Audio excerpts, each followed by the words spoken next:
Nasaan po si Negros Island? Yeah. Siyempre, nag-iisang ikaw. Yung ating Region 6, sir, mamaya, pero habol na siya. Siguro baka nasa area na siya ngayon. Si Master Founder.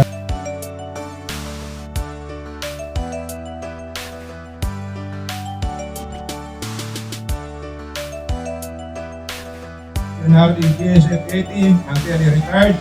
At the same time, we will introduce our guest of honor and speaker.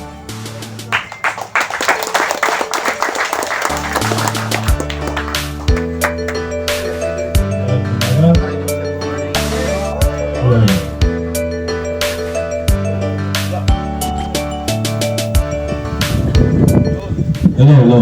Good. Bago ako magsimula ng matagal na pag-uusap, gusto ko na medyo mahirap magsalita ng medyo maraming malayo. Baka pwedeng mapalapit sandali. Para pag nagsalita yun, dali nyo na yung buhay nyo. Dali nyo na yung buhay nyo. Lapit lang para maganda. Lapit lang muna tayo para magkarinigan, magkausap ng magaganda, maayos. At saka sana, sa pagpakiusap mga kasama, no? Pag nagsasalita yung ating guest, makinig tayo, marami siyang magandang sasabihin. No? Wala mo na yung kwentuhan kasi kanina pa tayo nagkukwentuhan sa katabi natin. Diba? So mamaya na yung kwentuhan. Pagkatapos, fellowship. Okay. So pwede na magsimula. Okay na kayo dyan? Okay. Sisimula na tayo. Magandang umaga sa ating lahat. Good morning! Good morning! Mukhang masasaya tayo at binabati ko ang lahat sa ating pagdiriwang ng unang taon ng ating organization, ang Pilipinas One Guardian Incorporated.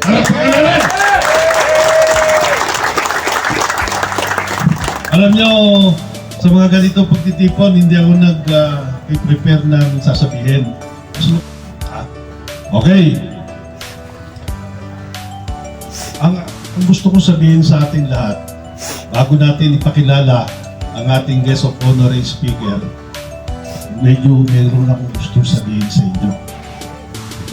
O maaari, no? Gusto ko namnamin nyo. Ang Guardian, napakatagal na. Sobrang tagal. No? Nagsimula. Bakit? Isang taon lang tayo. Bakit kaya? Bakit nang isang taon? Okay, huwag na natin sagutin yung bakit. Ang gusto ko lang, yung isang taon natin, palawigin natin. Patagalin natin. Pwede ba mga kasama? Kasi kung pagkatapos nitong taon na to, hindi pa tayo makakadalawang taon, huwag na tayong tumuloy. Sayang ng panahon. Sayang ang panahon.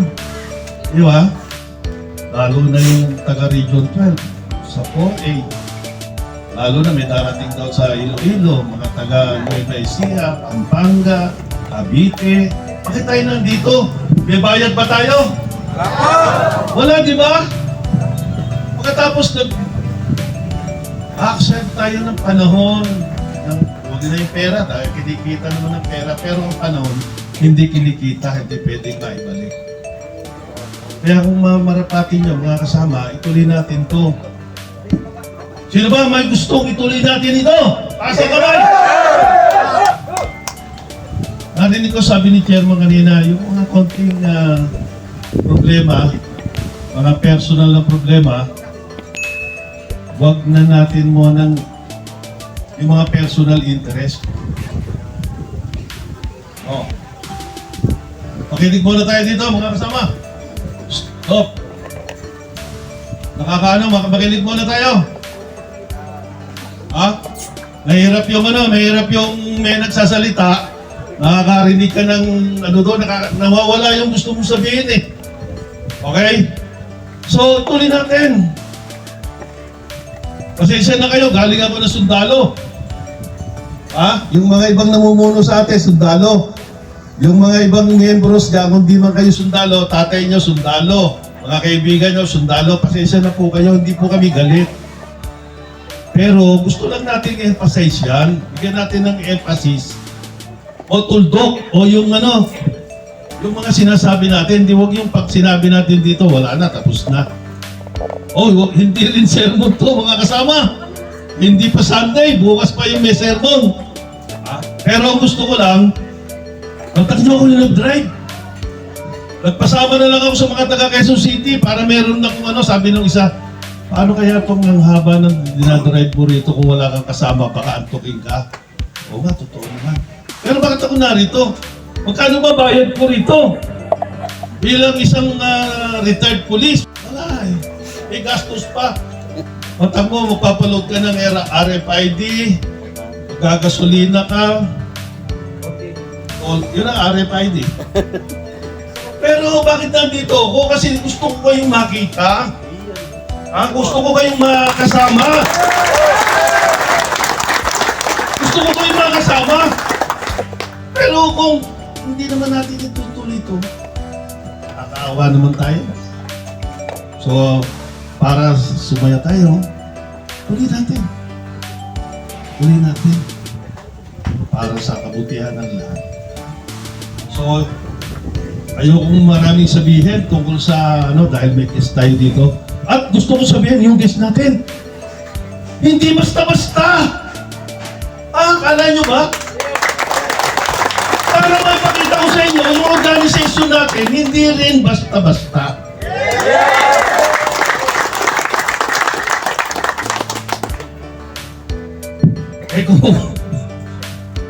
Kaya, pinakausapan ko yung aking classmate, sabi ng classmate.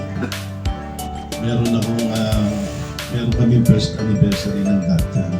Kung makakapunta ka, napakalaking magagawa mo sa kalooban ng mga tao. So, sisimulan ko na ang pagpapakilala sa kanya. Alam niyo ba sa isang pamilya, merong di ba? Merong favorite. Sa organization, may favorite. Kami, miyembro kami ng PMA Mapitagang Class 1980. Graduate po kami ng 1980. Kaya yung aming founder 80 ang nilagay ko. So, ibig sabihin nag-graduate kami ng 1980, kakasama kami. Sa isang organization, ewan ko kung talagang best friend po kami. Totoo ba yung best friend? Yung mga pamilya namin, best friend din, mga anak namin.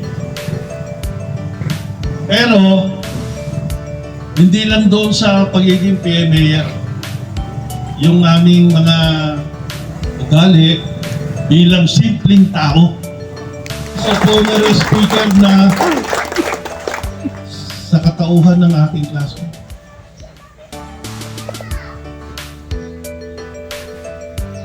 Kaya mga kasama, iwang tayong lahat at tayo ay pinagbuhan ng isang napakabuting tao.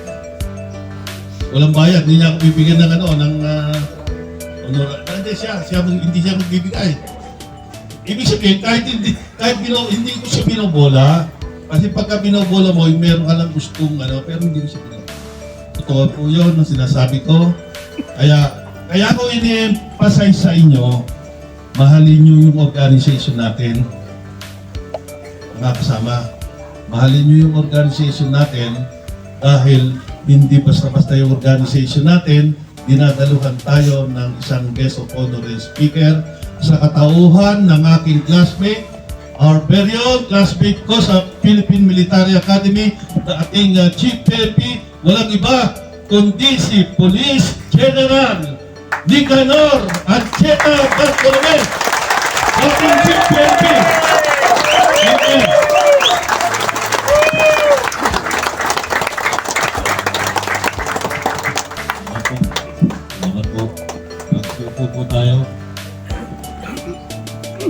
may malapit ng maiyak dun sa production sa atin ngayon.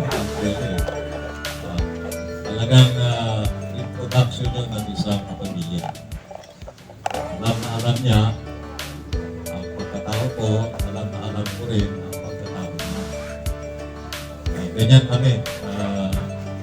Matagal nagsama, alam niyo yung 4 na taon sa PMA, plus yung ibang pinagsamahan namin sa iba't ibang kurso, constabulary, sa mga destino, talagang lalong lumakas yung aming samahan. Pinapabahan lang ako kanina, medyo kinukwento na niya nung nasa krami kami pareho, major kami, hindi na lang namin ko. Sabi ko, ano kaya susunod na sasabihin nito? Medyo mahinaman. Medyo kinabahan ako kanina. Kayong kwento niya. General Mantele kasi marami na yung pinag-uusapan eh.